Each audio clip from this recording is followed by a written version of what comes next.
मैं Manoj Kumar, chartered accountant, और मैंने डायरेक्ट सेलिंग के ऊपर में एक एक्जीक्यूटिव कोर्स IIM कलकत्ता से भी किया और 16 वर्षों से डायरेक्ट सेलिंग की दुनिया में काम कर रहा हूँ और MBA बिजनेस में डायमंड लेवल पे हूँ। पीछे के एपिसोड्स में मैंने आपसे बात की थी और सबसे पहले मैंने बात किया था कि ये जो सीधी विक्रय प्रणाली है, डायरेक्ट सेलिंग या प्रोज्यूमर कॉन्सेप्ट आप बोल सकते हैं, ये एक सही निर्णय, एक छोटी सी शुरुआत लेकिन बहुत बड़ी सफलता। मैंने दूसरे एपिसोड्स में आपसे बात किया था कि सक्सेस फैक्टर्स के लिए दो इम्पॉर्टेंट जो फैक्टर्स हैं सक्सेस होने के लिए, वो दो बेसिक चीज़ें हैं जो मूलभूत सिद्धांत हैं, how factor and why factor, और कैसे मिडिल क्लास वाई फैक्टर के बजाय हाउ फैक्टर में उलझ के रह जाता है। और सच तो ये है कि अगर उनके वाई स्ट्रांग है, उनके इरादे मजबूत हैं, उनके कारण हैं स्पष्ट हैं, कोई मजबूत ड्रीम है, सपना है, या किस खोने का बहुत बड़ा डर है, अगर ये उनके पास मजबूत है तो वो सही इरादे के साथ कैसे की प्रक्रिया को सीखते हुए आगे बढ़ जाएंगे और वो बहुत बड़ी सफलता लेंगे। मैंने तीसरे एपिसोड्स में आपसे बात किया था कि कैसे तेज़ी से एक बड़ा नेटवर्क का निर्माण किया जाए, कैसे एक टीम को क्रिएट किया जाए, जिसका हमने नाम दिया था क्रिएटिंग ए टीम। और इसके लिए जो कार्य है उस कार्य को बोलते हैं 4 बेसिक वर्क, जिसको 4 बेसिक्स भी बोलते हैं। और मैंने उसकी चर्चा की थी उन 4 सिद्धांतों की, कौन से बेसिक आधारभूत कार्य हैं, और पिछले एपिसोड्स में आपने उसको देखा। आज मैं बात करना चाह रहा हूँ कि वो कौन से प्रोसेस को फॉलो करना चाहिए एक नए डायरेक्ट सेलर को जब वो आते हैं, किस तरीके से आगे बढ़ना चाहिए। क्या उन्हें सूरत स्पॉन्सरिंग शुरू कर देना चाहिए? क्या उन्हें सिर्फ प्रोडक्ट यूज करते ही रहना चाहिए? क्या उन्हें सिर्फ रिटेलिंग करनी चाहिए? कब रिटेलिंग करनी चाहिए? कब स्पॉन्सरिंग करनी चाहिए? इन सारी प्रक्रियाओं की आज मैं बात करना चाहता हूँ। और इस चैप्टर को अगर मैं नाम दूं तो इस चैप्टर का मैं नाम देना चाहूँगा DCTS, DCTS।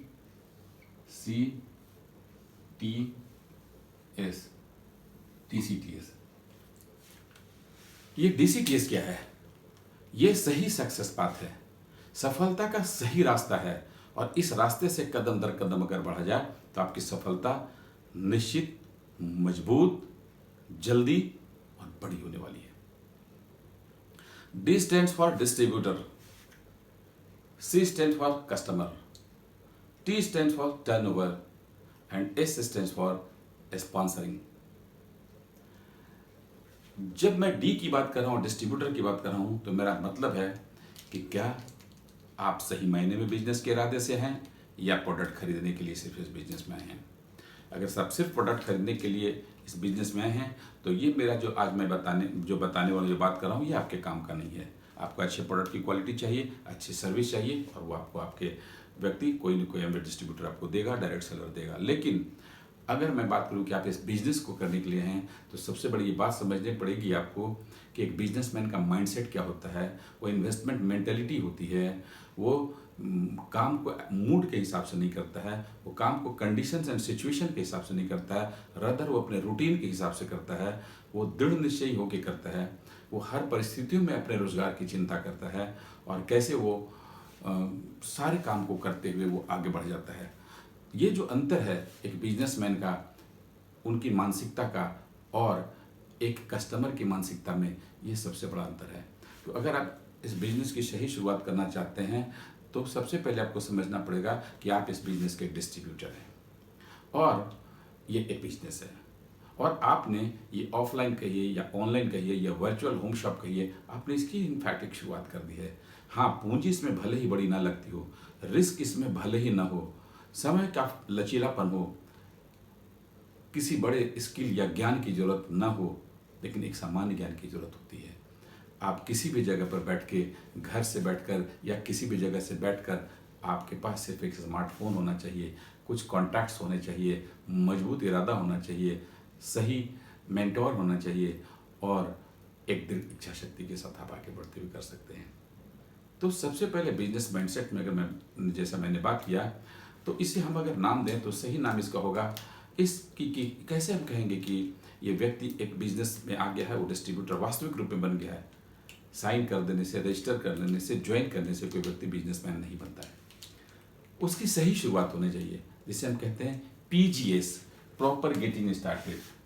PGS, अगर इस व्यक्ति की सही शुरुआत हो गई है तो ये व्यक्ति प्रॉपर डिस्ट्रीब्यूटर शायद बन चुका है। प्रॉपर शुरुआत का क्या मतलब, मैंने जैसा पहले बताया माइंडसेट, तो वो तो माइंडसेट और उनका निर्णय हो चुका है। अब निर्णय के बाद वो कौन सा रास्ता होना चाहिए, तो सबसे पहले इस बिजनेस में जो, या किसी भी बिजनेस में जो रॉ मटेरियल होते हैं, इस बिजनेस में भी रॉ मटेरियल होते हैं। तो पहला रॉ मटेरियल होता है प्रोडक्ट। क्या इनके पास एक प्रोडक्ट का स्टॉक आ चुका है? क्या इनके पास प्रोडक्ट का एक सही शुरुआत उन्होंने किया है? प्रोडक्ट का एक छोटा सा इन्होंने स्टॉक बनाया है। स्टॉक कोई बड़ा मतलब नहीं बात है इसमें, वही जो हम इस्तेमाल करते हैं, और कुछ अगर कोई व्यक्ति जो मुझसे मांग ले तो उनको मैं दे सकूँ वो प्रोडक्ट इस्तेमाल करने के लिए, है ना। इसके लिए क्या जरूरी है? एक छोटे से सीड कैपिटल की जरूरत है।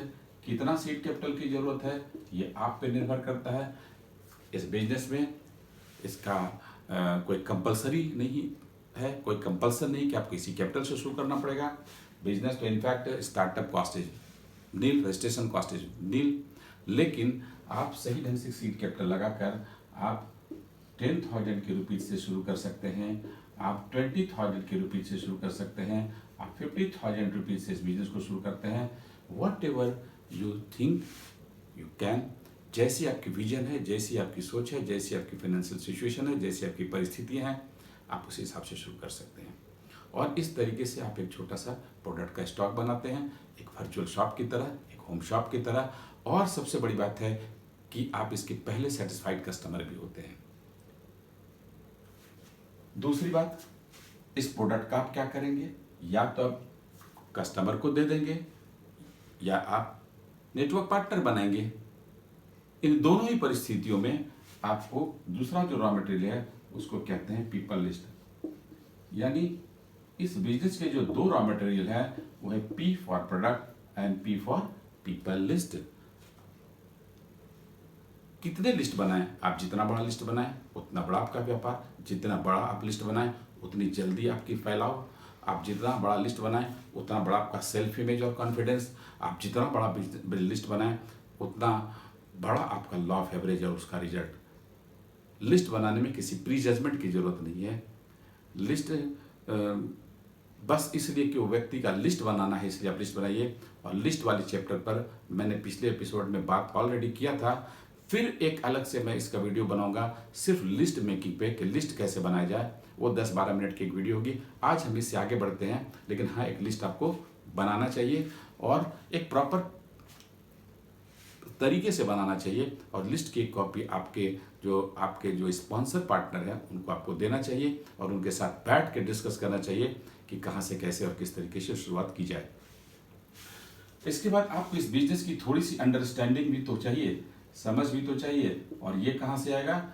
ये आपको आएगा आपके एजुकेशन सिस्टम से, जहाँ पे कुछ मीटिंग्स एंड वर्कशॉप्स हो रहे हैं, मीटिंग एंड वर्कशॉप्स हैं। दूसरा, कुछ पुस्तकें हैं, बुक्स है। और तीसरा, कुछ आपके ऑडियो एंड वीडियो सीडीज हैं या लिंक्स हैं। ये आपके अपलाइन स्पॉन्सर पार्टनर आपको प्रोवाइड कर देंगे या आपको सब्सक्राइब करवा देंगे। और इतना सारा अगर आपने काम कर लिया तो ये माना गया कि एक नए व्यक्ति की एक अच्छी और सच्ची शुरुआत हो गई और वो व्यक्ति बहुत जल्दी ही कामयाब होने वाला है। अब आगे बढ़ते हैं। जब इनकी प्रॉपर गेटिंग स्टार्ट हो गई तब इन्हें कौन सा काम करना चाहिए? क्या उन्हें जल्दी से पार्टनर बनाना चाहिए या कस्टमर बनाना चाहिए? दोनों ही एक ही जगह से निकलता है दोस्त, दोनों ही एक ही रॉ मटेरियल से निकलते हैं। लेकिन नए व्यक्ति को सबसे पहले जो काम करना चाहिए वो पहले कुछ कस्टमर्स क्रिएट करना चाहिए। इसका क्या फिलॉसफी है ये समझने की बात है। सबसे पहले बात कि लोगों को आज एमवे बिजनेस में या डायरेक्ट सेलिंग के में थोड़ी आपत्तियां हो सकती हैं शुरुआती दौर में, बट ये सब बोलते हैं कि हाँ, एमवे के प्रोडक्ट बहुत अच्छे हैं और हमने या कभी इस्तेमाल भी किया है या हम कभी इस्तेमाल करते थे। हमारे नज़दीकी रिश्तेदार हैं, दोस्त हैं, उनका परिवार है, हमारी बुआ जी हैं या हमारी मासी जी हैं, हमारे जीजा जी हैं या हमारे फूफा जी हैं। ये सब कहीं ना कहीं प्रोडक्ट तो इस्तेमाल करते ही हैं और हम इन्हें सबसे पहले अपने प्रोडक्ट के डेमोन्स्ट्रेशंस दिखाएंगे और उनको ग्राहक बनाने की कोशिश करेंगे। जब वो ग्राहक बन जाएंगे, इसी दरमियान कॉमन सेंस से अगर उस बीच में उनका कोई प्रश्न होता है जैसे इसमें आगे कैसे होता है, अच्छा इसमें पैसा कैसे बनता है, अच्छा मेरे रिश्तेदार ने किया था लेकिन उनका नहीं हुआ। बट इस तरीके के जब वो प्रश्न करते हैं, इसका मतलब है कि वो करना चाहते हैं, वो जानना चाहते हैं। अगर उनके प्रश्नों का सही उत्तर मिल जाए तो शायद वो शुरू करेंगे। आप उनसे पूछ लीजिए कि अगर आप थोड़े वक्त दें तो मैं आपके इस बिजनेस का एक छोटा सा प्रेजेंटेशन भी दे दूं कि कैसे पैसा बनता है, और अगर वो बताएंगे तो आप उनको दिखाइए। अब उन पर डिपेंड करता है कि वो कस्टमर बनेंगे या बिजनेस पार्टनर बनेंगे। लेकिन शुरू में अगर आपने कुछ कस्टमर्स बना लिया तो आपका बिजनेस चल पड़ा। वो जो आपने पहली अपनी दुकान खोली है, ये कह सकते हैं कि दुकान प्रॉफिटेबल हो गया, उस दुकान का बिक्री शुरू हो गया। कितना कस्टमर बनाना चाहिए, जितना भी बनाए, बट अगर विद इन 30 डेज, पहले महीने में, है ना, अगर आपने 5 से 6 कस्टमर्स बना लिया, ये कस्टमर्स रिटेल कस्टमर्स भी हो सकते हैं या रजिस्टर्ड कस्टमर भी हो सकते हैं, जिसे प्रीफर्ड कस्टमर भी बोलते हैं। और अभी तो 3 मतलब प्रीफर्ड कस्टमर 3 पीसेस की रजिस्ट्रेशन, उनके ऊपर खरीद और कंपलसरी कर दी गई है। तो मैं 3 कस्टमर की बात क्यों करूं कोटे सिस्टम में, कि मैं इतना ही करूं। अगर आप 5-6 कस्टमर बना लेते हैं तो सबसे बढ़िया चीज़ क्या होगा कि इन 5-6 कस्टमर्स के द्वारा एक छोटा सा टर्नओवर होगा, और वो टर्नओवर प्रॉफिटेबिलिटी में कन्वर्ट करेगा। आइए देखते हैं। तो इस तरीके से 5-6 कस्टमर बना लिया, लेकिन 90 डेज के अंदर में हमारा एक नए व्यक्ति के लिए गोल होना चाहिए 15 से 20 कस्टमर। आप कह सकते हैं क्या मैं ज़्यादा कस्टमर नहीं बना सकता हूँ? बिल्कुल स्वागत है, बिल्कुल बना सकते हैं। मैं इस मिनिमम की बात कर रहा हूँ, इतना जरूर बना लेना चाहिए आपके उत्तरोत्तर विकास के लिए और सही ग्रोथ के लिए बहुत जरूरी चीज़ है। और इस तरीके से आपके कुछ कस्टमर्स हो गए तो आपके पर्सनल वॉल्यूम होने शुरू हो गए, आपने यूज किया, और आपके कस्टमर जिन्होंने परचेज किया, ये सब मिला के जो वॉल्यूम बनता है आपका पर्सनल वॉल्यूम होता है। और इस तरीके से आपकी पर्सनल वॉल्यूम के आधार पर आप आगे बढ़ के कस्टमर्स बना के, जो कस्टमर्स के द्वारा जो रिजल्ट आता है उसको बोलते हैं टर्नओवर। आपका एक छोटा सा टर्नओवर शुरू हो जाता है।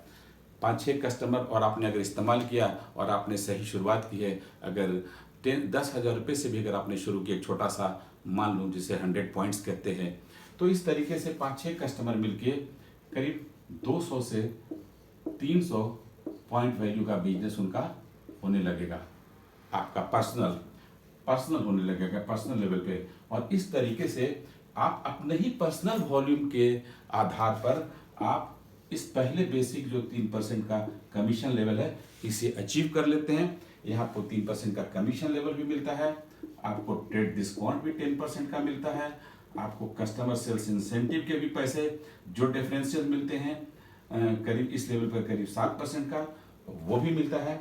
और इस तरीके से अगर आप गौर करेंगे तो आपके अकाउंट में करीब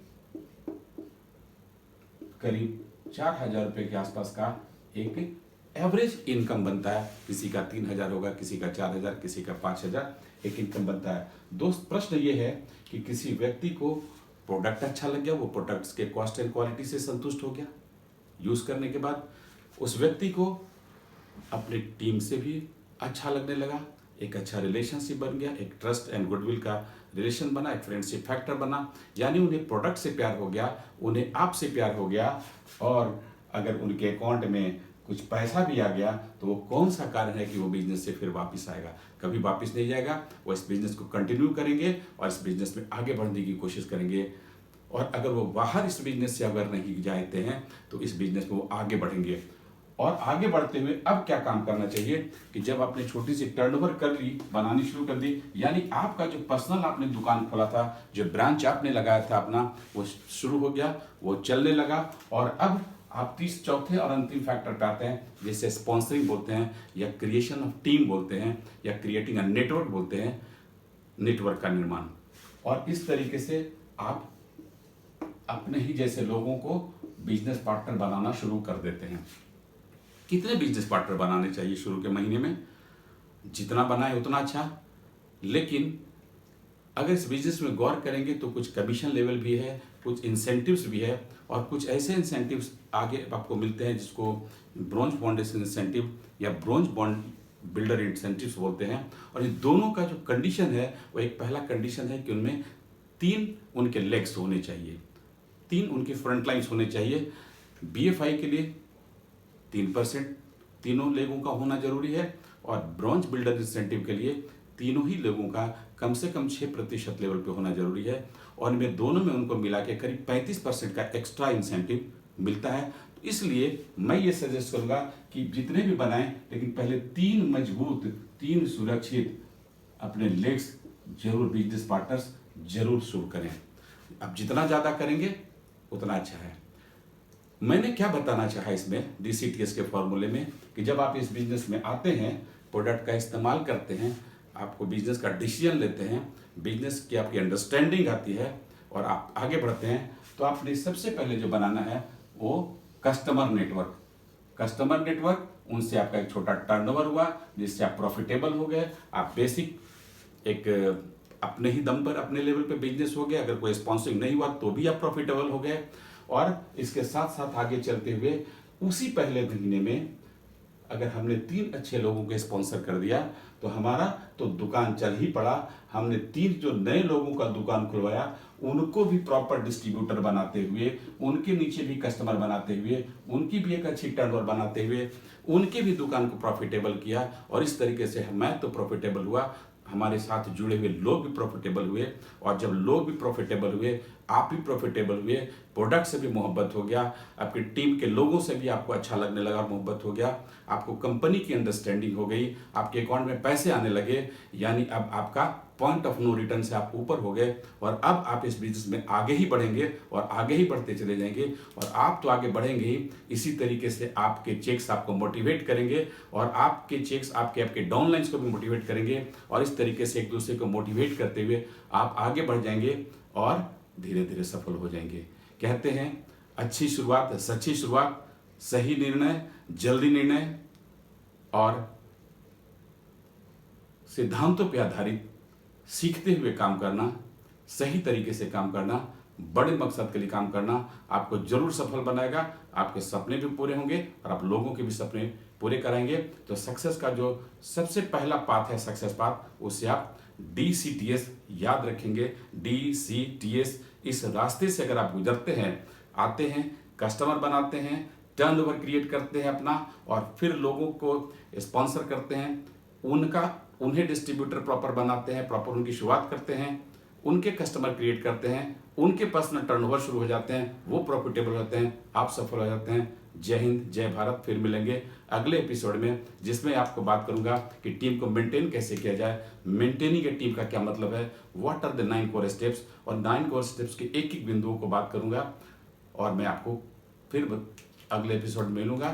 तब तक के लिए गुड नाइट, मिलते हैं फिर अगले एपिसोड में।